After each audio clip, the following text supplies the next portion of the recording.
They erased me like I was nothing, deleted my name, my work, my legacy, and replaced it with my brother's smile. But when you steal someone's identity, you don't just take their success. You awaken something you can't control. They thought they'd buried me beneath their empire. They didn't realize I was the foundation holding it up. Now it's my turn to watch them fall, piece by piece, lie by lie, and name by name. The glass walls of the Luma Media Tower shimmered like a mirror against the morning skyline. I stood in front of them, watching the reflection of a woman I barely recognized, shoulders straight, expression calm, eyes sharper than the city lights below. 5 years ago, I couldn't even afford this building's parking fee. Now I own it. The press was already gathering downstairs for the launch of the Westbrook project, the first campaign I built entirely from the ashes of what they stole from me. My father, Richard Westbrook, would be watching. So would my brother, Evan, the golden child who smiled on every magazine cover while I was erased from the company I helped create. I still remember the day my name disappeared from the website. One quiet update, one oversight, and suddenly, Sariah Westbrook, co-founder, no longer existed. They said it was a rebranding. I called it what it was, erasure. The elevator chimed. Tyler stepped out, holding 2 coffee cups. He'd been with me since the beginning, back when Luma Media was just a rented basement studio and a handful of desperate freelancers. His tie was crooked, his smile warm but wary. He knew what today meant. "Are you ready to burn the world down?" he teased softly. I smirked. "Not the world, Ty. Just the part that pretended I didn't exist." He handed me the coffee. "Then you'll need this." We didn't say more. We didn't need to. When I stepped onto the stage that morning, the air felt electric. Cameras flashed. The Luma logo glowed behind me, rising like fire from the dark. I started my speech steady, professional, detailing innovation, vision, values. But halfway through, I paused, my gaze catching the sea of journalists in front of me. And that's when I saw her, Margaret Westbrook, my stepmother, sitting in the second row. Of course she came. Her presence was deliberate, poisonous. She wore that same flawless smile she used at board meetings, the one that always said, "We made you. We can unmake you too." My heart pounded so loudly, I thought the mic would pick it up. I took a slow breath, the room holding its silence. "You know," I said suddenly, shifting my tone, "people often ask where my drive comes from." Dozens of cameras tilted up. Margaret froze. "Maybe it came," I continued, my voice steady but cold, "from knowing what it feels like to be forgotten." The silence after that line was deafening.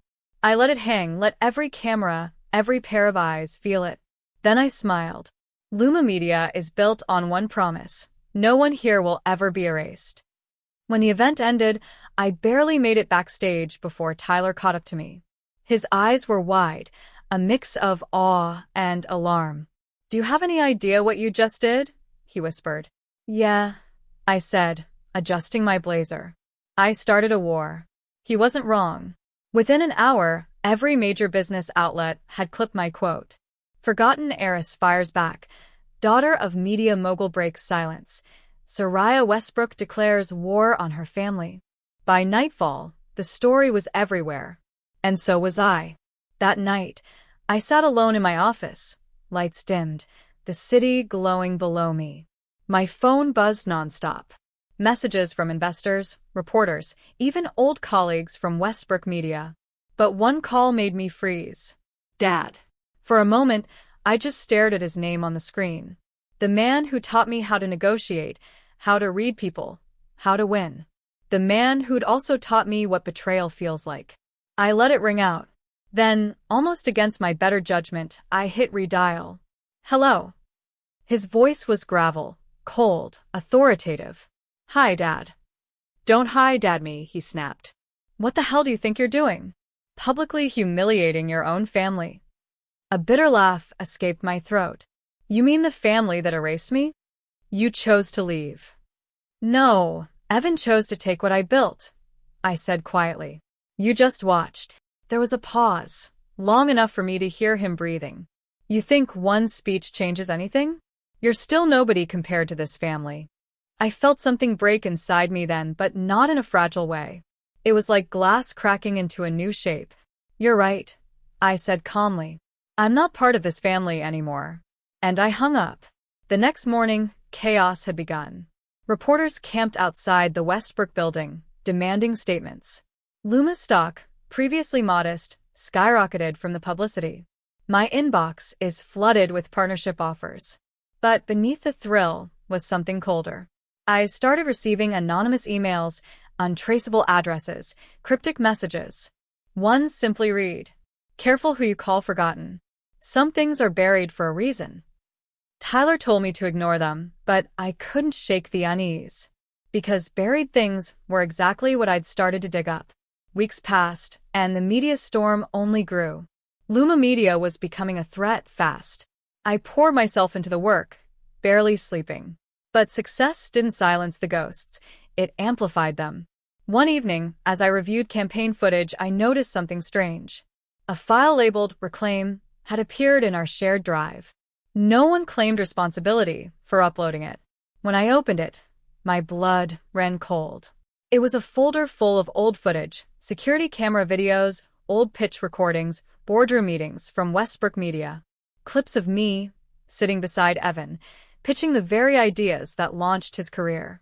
My voice, my work, my face, all credited to him later. Someone inside Westbrook had sent it, and they wanted me to see. That night, I couldn't sleep. The walls of my penthouse felt too close, the air too quiet. I poured a glass of wine and stood by the window, watching headlights streak the street like veins of light. All these years, I'd tried to prove my worth by outgrowing them. But now, for the first time, I realized they still owned my name, my past, my story, until I took it back. I didn't know who sent that folder, but I knew what it meant. Someone inside was cracking, and I would find out who. When I showed the footage to Tyler the next morning, his expression darkened. "Whoever leaked this is taking a huge risk," he said. "You can't expose it yet, it could backfire." "I'm not exposing it," I replied. "Not yet." "So, what's the plan?" I stared at the screen, watching my younger self smile in grainy footage beside Evan. "I'm going to let them destroy each other first." That was the beginning, in the end, of everything they'd built, on my name, my silence, my stolen dreams. And they didn't even know it yet. It's strange how quiet revenge can be. It doesn't start with fire or fury. It starts with stillness, the kind that comes right before the storm hits. That's what the following weeks felt like. Quiet, calculated stillness. After the folder titled Reclaim appeared, I didn't tell anyone else. I saved every file, every timestamp, every piece of proof showing how Westbrook Media, my family, had stolen my work. But I didn't rush to release it. Revenge only works when the timing is perfect. Whoever sent those files knew things only an insider could know. The angles, the boardroom layout, the specific dates, someone was watching from within. At first, I thought it might be a mistake. But the next message confirmed it wasn't. "Anonymous, they used you. Now they're planning to use your success too." Attached was a copy of a proposal, Westbrook Media's internal memo, titled Project Phoenix. They were planning to reabsorb Luma Media. In other words, crush it, buy it for scraps, and erase me again. And the document was signed by Evan Westbrook. Tyler slammed the report down on my desk the next morning. "They're insane. They can't just..." "Yes," I cut him off, "they can. They've done it before." He paced the room. "Sariah, you can't keep doing this alone. You're spiraling." He was right, but I couldn't stop. Every sleepless night, every flashback of boardrooms where I sat unheard, it all came roaring back. The humiliation, the laughter, the silence when my ideas were dismissed and then repeated by Evan 5 minutes later as brilliant. I wasn't spiraling. I was remembering. "Ty," I said quietly, "they want a war. Let's give them one."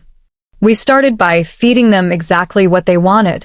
I leaked selective reports through anonymous channels suggesting Luma Media was unstable, bleeding investors, close to a merger. It didn't take long for Westbrook's legal team to reach out and offer to help.